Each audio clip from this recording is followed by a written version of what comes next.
നിശബ്ദമായ ആ ഉമ്മറത്തെയും പിന്നിട്ട് യശോദയും ശ്യാമളയും അകത്തേക്ക് പോയി. അന്ന് രാത്രി ശൂന്യമായ തന്റെ മുറിക്കുള്ളിൽ കാശിയുടെ ഓർമ്മകളുമായി യശോദ ബെഡിൽ വന്നിരുന്നു.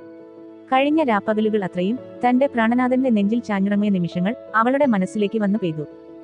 മിഴികൾ ഈറനണിഞ്ഞു. കാശിയുടെ ഗന്ധം പരത്തുന്ന തലേണിയിലേക്ക് മുഖം പൊത്തിക്കൊണ്ട് അവൾ കിടന്നു. ഓർമ്മകൾക്കൊടുവിൽ എപ്പോഴോ അവൾ പതിയെ മയക്കത്തിലേക്ക് വീണിരുന്നു. മണിക്കൂറുകൾ പിന്നിട്ട് കാശി തന്റെ റൂമിൽ എത്തുമ്പോൾ വളരെ ക്ഷീണിതനായിരുന്നു. ട്രെയിനിൽ നിന്ന് ഭക്ഷണം കഴിച്ചതുകൊണ്ട് പെട്ടെന്ന് തന്നെ അവൻ ഫ്രഷായി ബെഡിലേക്ക് വീണു. പാതി അടഞ്ഞ അവന്റെ മിഴികളിൽ യശോദയുടെ മുഖം തെളിഞ്ഞു. നുകരും തോറും വീര്യം കൂടുന്ന അവളിലെ മാധുര്യത്തെ നുണയാൻ അവന്റെ ഉള്ളിൽ ദാഹിച്ചു. ആ ഓർമ്മകളിൽ അവനിൽ വിടർന്ന പുഞ്ചിരി പതിയെ പതിയെ മാഞ്ഞുകൊണ്ട് കാശി ഉറക്കത്തിലേക്ക് വഴുതി വീണു. അതിരാവിലെ കുളിച്ച് റെഡിയായി കാശി കിച്ചണിൽ കയറി ബ്രെഡ് ടോസ്റ്റ് ചെയ്യുമ്പോഴാണ് റൂംമേറ്റ് സച്ചി അങ്ങോട്ട് വന്നത്. എപ്പോഴാ കാശി റൂമിലെത്തിയത്? നീ വന്നതൊന്നും ഞാൻ അറിഞ്ഞയില്ലടാ. ഉറക്കച്ചടവിൽ കണ്ണു തിരുമ്മിക്കൊണ്ട് സച്ചി പറഞ്ഞു. ഞാൻ വരുമ്പോൾ ഇത്തിരി ലേറ്റ് ആയി പോയി. നീ നല്ല ഉറക്കത്തിലായതോണ്ടാ വിളിക്കാഞ്ഞേ.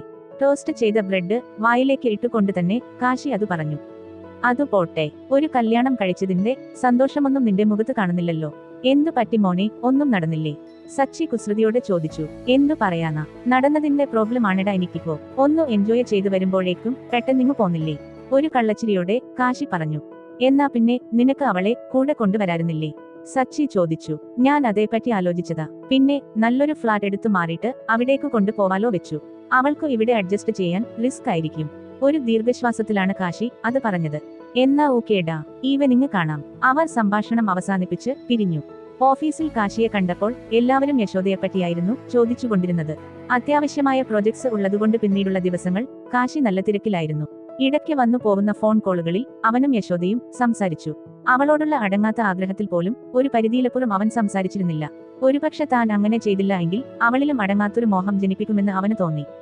ദിവസങ്ങൾ മാസങ്ങളായി. എല്ലാത്തിനോടും യശോദ പൊരുത്തപ്പെട്ടു വന്നു. എങ്കിലും ഇടയ്ക്ക് കാശിയുടെ ഓർമ്മകൾ അവളെ നിരാശപ്പെടുത്തി. എല്ലാം മനസ്സിലാക്കിക്കൊണ്ട് ശ്യാമള ഹരിദാസൻ മാഷിനെയും കൂട്ടി അവളെ സാവിത്രിയമ്മയുടെ അടുത്ത് കൊണ്ടാക്കി. തന്റെ അമ്മയുമൊത്തുള്ള കുറച്ചു നാളുകൾ അവളിൽ നല്ല മാറ്റങ്ങൾ ഉണ്ടാക്കിയിരുന്നു.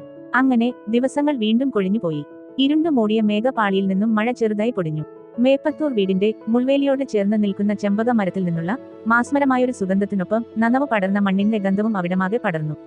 പണികളെല്ലാം തീർത്തുവെച്ച് യശോദയും ശ്യാമളയും അടുക്കള വാതിലടച്ച് പുറത്തേക്ക് കടന്നു. കിടക്കുമ്പോൾ മുറിയുടെ കതകിനു കുറ്റിയിടാൻ മറക്കല്ലേ മോളെ. ശ്യാമള യശോദയെ ഓർമ്മിപ്പിച്ചുകൊണ്ട് തന്റെ മുറിയിലേക്ക് പോയി. മേലും കഴുകി വന്ന് മുടി പിന്നീട്ട് യശോദ പതിയെ ബെഡിലേക്ക് കിടന്നു. തന്റെ ഓർമ്മകളിൽ ഒളിപ്പിച്ച പ്രണയ നിമിഷങ്ങൾ ഓർത്തെടുത്ത് അവൾ താലിയിൽ മുത്തമിട്ടുകൊണ്ട് പതിയെ ഉറക്കത്തിലേക്ക് വീണു.